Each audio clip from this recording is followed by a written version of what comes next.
નમસ્કાર દર્શક મિત્રો, ગુજરાત 18 લાઈવમાં આપનું સ્વાગત છે। રાજકોટ જિલ્લાના ઉપલેટાના લાઠ ગામે પાણીના પ્રવાહમાં પરપ્રાંતીય ખેત મજૂર તણાયો હોવાની ઘટના બની।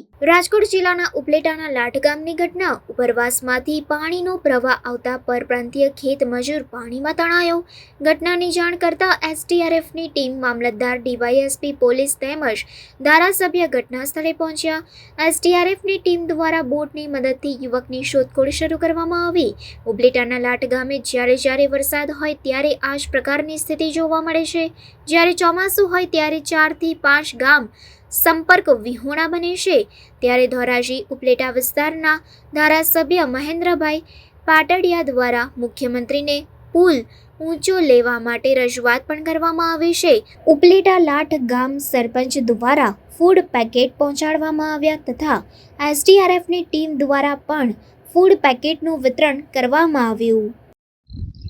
ઉપલેટા તાલુકાના લાઠ ગામે ભારે વરસાદના કારણે લાઠ અને ભીમોરા વિસ્તારમાં સર્વત્ર પાણી જોવા મળે છે અને આ વિસ્તારમાં એક પરપ્રાંતીય મજૂર 55 વર્ષીય પરપ્રાંતીય મજૂર પાણીમાં તણાઈ ગયેલ છે અને એસડીઆરએફની ટીમ અહીંયા ખડેપગે છે અને અત્યારે રેસ્ક્યુ માટે અંદર ગઈ છે અને આપણે આશા રાખીએ સહી સલામતે જે પરપ્રાંતીય મજૂર છે એ મજૂરનું મળી આવે અને સહી સલામત પરત આવે। આ વિસ્તારની અંદર દર વખતે જ્યારે ભારે વરસાદ હોય અને બધા ડેમ ઓવરફ્લો થાય, આ વિસ્તાર નદીઓનો વિસ્તાર છે। ભાદર, વેણુ, મોજ આ બધા જ ડેમ ઓવરફ્લો થયા છે। ભાદર એક પણ ઓવરફ્લો થયા। આને કારણે જે બધું પાણી છે એ ભાદરનું પાણી આ વિસ્તારમાં નીચાણવાળો અને જોગ્રાફિકલી આ વિસ્તાર એવો છે કે બધું પાણી આ એકત્ર થાય।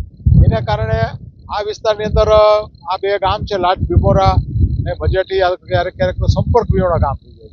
અત્યારે પણ અમે ઊભા છીએ, અહીંયા સામે ભીમોરા ગામ છે અને અમે બીજી બાજુ ઊભા છીએ, ભીમોરા જઈ શકાય એવી સ્થિતિ નથી। તો લાઠ અને ભીમોરા જે સંપર્ક વિહોણા થાય છે, વારે પાણી ભરાય છે, તો એને કારણે આ બધી વારે મુશ્કેલીઓ ઊભી થાય છે। અને સારું હોય આના માટે જ્યારે 2023માં જ્યારે ભારે વરસાદ આવ્યો ત્યારે આવી સ્થિતિ નિર્માણ થઈ હતી। ગયા વખતે પણ આ જ પ્રકારે નિર્માણ હતી। હમણાં પહેલા વરસાદ પડ્યો એમાં પણ આ સ્થિતિનું નિર્માણ થયેલું।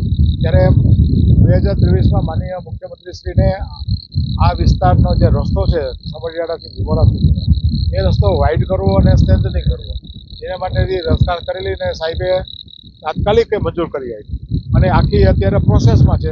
વચ્ચે એવી પણ રજૂઆત થઈ કે આ વિસ્તારમાં જે આ રોડ ઉપર જે કોઝવે ટાઈપના નીચાણવાળા પુલિયા આવે છે, તો એને પુલિયાની જગ્યાએ 6 ઊંચા પુલ બનાવવા માટેની પણ રિવાઇઝ દરખાસ્ત કરેલી છે અને અત્યારે પ્રોસેસમાં છે। ટૂંક સમયમાં મંજૂર થવામાં છે અને તાત્કાલિક આ વિસ્તારનું જ્યારે કામ શરૂ થશે ત્યારે આ વિસ્તારનું કાયમના માટે નિરાકરણ થશે।